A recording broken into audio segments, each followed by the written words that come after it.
अस्सलाम वालेकुम दोस्तों, तुसीं वेखदे पे हो पाक पतनकास्ट ते मैं तुहाडा दोस्त अहमद फराज। दोस्तों सब तो पहले रिक्वेस्ट है चैनल ਨੂੰ ਸਬਸਕ੍ਰਾਈਬ ਕਰ ਲਓ। ਫੇਸਬੁੱਕ ਵਾਲੇ ਭਰਾ ਵੀ ਬਹੁਤ ਅੱਛੇ ਪੇਜ ਨੂੰ ਫਾਲੋ ਕਰ ਲਓ। ਕਿਸੇ ਭਰਾ ਵੀਰ ਨੂੰ ਅੱਛਾ ਜਾਨਵਰ 20+ 30+ ਜਾਨਵਰ ਚਾਹੀਦਾ ਹੋਵੇ ਰਾਬਤਾ ਕਰਕੇ ਪਰਚੇਸ ਕਰ ਸਕਦਾ ਹੈ। ਲੋਕੇਸ਼ਨ ਹੈ ਡਾਬੂਗਾ ਹਯਾਤ, ਤਹਿਸੀਲ ਜ਼ਿਲ੍ਹਾ ਪਾਕ ਪਤਨ ਸ਼ਰੀਫ। मोबाइल नंबर है साडा 0300 पूरा 8754 743। व्हाट्सएप नंबर भी यही है जी, तो लोकल नंबर भी यही है। माशाल्लाह डच फ्रीजियन पिच सेक्सी में बच्ची। शॉर्ट वीडियो लगी, लॉन्ग वीडियो नहीं लगी। मेरा भरा बॉस माशाल्लाह बहुत अच्छा है। पहले 3 जानवर लैके गया उकाड़ा सिटी।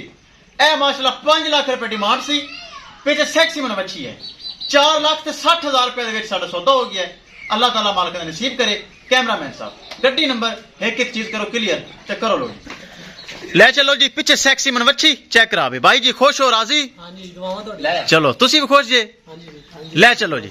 ए पिछे सेक्सी मनवच्छी पिंक नोज डच फ्रीजियन 4,60,000 रुपए दे विच सेल हो गई। ले चलो ले चलो जी, ले चलो। लग गया डाला, लग गया माशाल्लाह। अल्लाह ताला मालिक ने नसीब करे। किसे भरा वीर नूं चंगा जानवर चाहिदा होवे, राबता करना ते परचेज करनी। डच फ्रीजियन नस्ल चेक करो, बड़ा दुध, बड़ी बच्ची। 5 लाख रुपए डिमांड सी। शॉर्ट वीडियो लगी है। भाई ने वेखी सिर्फ 30 व्यूज सन उस टाइम ते माशाल्लाह 4,60,000 दी सेल हो गई माशाल्लाह। ले चल या ले चल, ले चलो। लो जे भाई री गड्डी ते आए न, उन्हां माशाल्लाह 460 च खरीद लई। इस तो इलावा जानवर बड़े वड्डे खले जे। ਤੁਹਾਡੇ ਭਰਾ ਫਰਾਜ਼ ਕੋਲ ਵੱਡੇ ਜਾਨਵਰ ਹੀ ਆਣਗੇ। ਹੁਣ ਇਹਦੇ ਨਾਲ ਦੇ ਜਾਨਵਰ ਬੜੇ ਅਸਲੀ ਤੇ ਬੜੇ ਨਸਲੀ ਤੇ 3 ਟਾਈਮ ਵਾਲੇ ਜਾਨਵਰ ਮੌਜੂਦ ਹਨ। ਕਿਸੇ ਮੇਰੇ ਭਰਾ ਨੂੰ ਵੀਰ ਨੂੰ ਇਹ ਸੈਕਸੀ ਮਨਵੱਛੀ ਵਾਲਾ ਜਾਨਵਰ ਇਸ ਤਰ੍ਹਾਂ ਦਾ ਮਜ਼ੀਦ ਖੜੇ ਜੇ, ਕਿਸੇ ਭਰਾ ਵੀਰ ਨੂੰ ਚਾਹੀਦਾ ਹੋਵੇ ਰਾਬਤਾ ਕਰਕੇ ਪਰਚੇਸ ਕਰ ਸਕਦਾ ਹੈ। ਕਿਹੜੀ माशाल्लाह जी माशाल्लाह।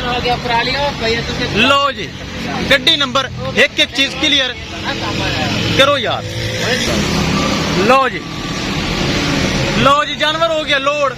किसे मेरे भरा वीर नूं मजीद जानवर चाहिए होवे राबता करके परचेस कर सकता है। इंशाल्लाह दोस्तों मिलांगे एक नई वीडियो दे नाल। अपने फराज दोस्त दी इजाजत, अल्लाह ने कहवा। लो जी अल्लाह दे सुपुर्द, अल्लाह ताला मालिक दे नसीब करे। जाओ जी तुसी भी।